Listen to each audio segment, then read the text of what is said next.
සුබ දවසක් සියලු දෙනාටම.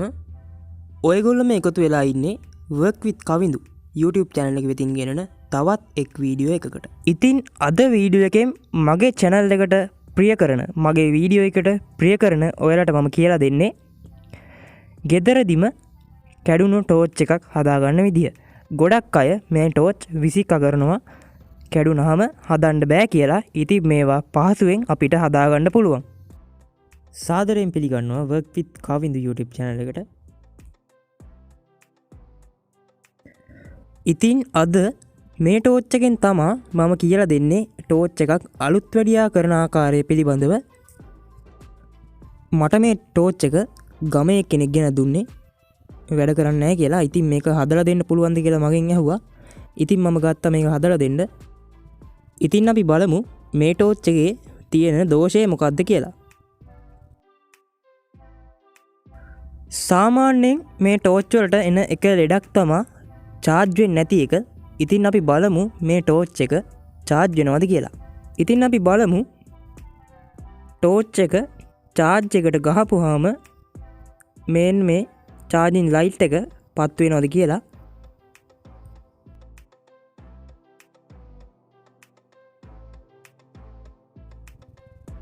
දැන් ඔයාලට පේනවා ඇති charging light එක පත්තු වෙනවා. ඉතින් මේ ටෝච් එකේ charging අවුලක් නැහැ. හැබැයි මේ light එක පිරිසිලා තියෙන්න පුළුවන්. එතකොට අපිට light එක check කරලා බලන්න වෙනවා. හොඳයි යාළුවනේ, මම ටෝච් එක පැය 2ක් විතර charge කරගත්තා. මේ ටෝච් එක එකපාරක්වත් ගලවලා නැහැ. ඔයාලට පේනවා ඇති label එකවත් ඉරිලා නැහැ. අපි දැන් ටෝච් එකේ ඇන ටික ගලව ගමු. පිළිවෙලට ගලව ගන්න ඕනේ.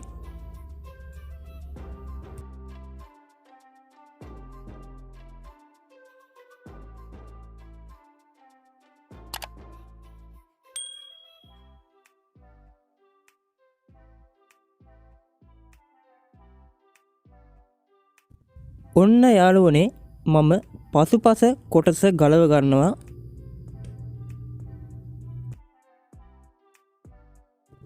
ඉතින් ඔයාලට පහසු විදිහකට, ඒ කියන්නේ දෝෂය හොයාගන්න පහසු විදිහකට ටෝච් එකේ කෑලි ටික වෙන් කරගන්න.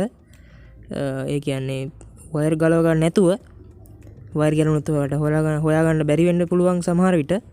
එහෙම ගලව ගන්න නැතුව පරිස්සමට එකිනෙක කොටස් ඉවත් කරගෙන බලන්න මොන වගේ දෝෂයක් තියෙනවද කියලා. මම දැන් මේ ටෝච් එකේ සියලුම කොටස් ඉවත් කරගෙන අවසానයි. ඉතින් දැන් තියෙන්නේ අපිට දෝෂය හොයන්න. ඉතින් මම දැන් ඉස්සරම දෘශ්‍ය පරීක්ෂාව කරනවා. ඉතින් ඒ කියන්නේ අපිට ඇස් දෙකෙන් බලලා මොනවා හරි කෑල්ලක් පිච්චිලා තියෙනවද කියලා, වයර් එකක් කැඩලා තියෙනවද කියලා, ඒ වගේ පේනවද බලන්න පුළුවන් ඉස්සරම. ඉතින් මේකේ නම් එහෙම කිසිම ප්‍රශ්නයක් පේන්නේ නැහැ මට නම්. ඉතින් යාළුවනේ, charge කරන ටෝච් වල එන ලෙඩේ තමයි එක්කෝ බැටරිය charge වෙන්නේ නැති එක, නැත්නම් බල්බ් එක පිරිසී යන එක. ඉතින් මේ ලෙඩ දෙක තමයි ගොඩක් දුරට මේ ටෝච් වලට එන්නේ. charge වෙන්නේ නැත්නම්, ඒ කියන්නේ ටෝච් එක charge වෙන්නේ නැත්නම් අපි කරන්ට් එක ප්ලග් කරපුවාම එහෙනම් මේ සර්කිට් එකේ ප්‍රශ්නයක්. ඉතින් ඒ වුණාට අපිට ඒක පහසුවෙන් හදාගන්න පුළුවන්. ඩයෝඩ් එක කන්ඩෙන්සර් එක ගියොත් තමයි එහෙම වෙන්නේ. ඉතින් ඩයෝඩ් කන්ඩෙන්සර් චෙක් කරන වීඩියෝ මම කරලා තියෙනවා, මගේ channel එකේ තියෙනවා. ඉතින් ඒවත් බලලා මේ ටෝච් එකක් හදන්න ඔයාලට උපකාරයක් ගන්න පුළුවන් මේ වීඩියෝ වලින්. ඉතින් අපි දැන් බලමු මේ ටෝච් එකේ බැටරියේ ගුණාත්මකතාවය කොහොමද කියලා. ඉතින් ඒකට මම මල්ටිමීටර් එක යොදා ගන්නවා. ඉතින් මල්ටිමීටර් එකේ DC වෝල්ට් 10 රේන්ජ් එකට මම සිලෙක්ට් කර ගන්නවා.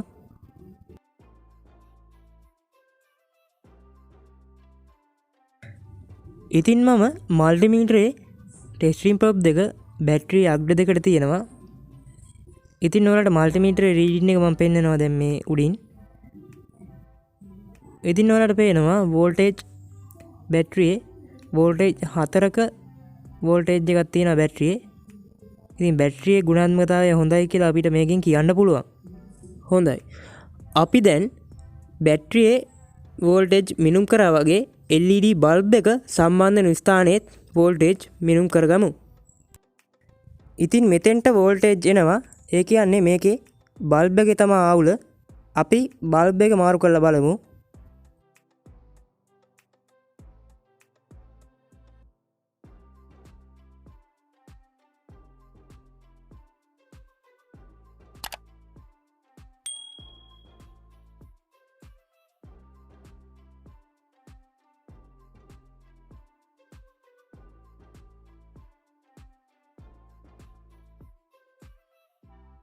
මම බල්බයක් ගෙනල්ලා තිබ්බා. ඉතින් ඒක මම මේ පිලිස්සුණු බල්බ් එක ඉවත් කරගෙන ඒක සම්බන්ධ කරගන්නවා.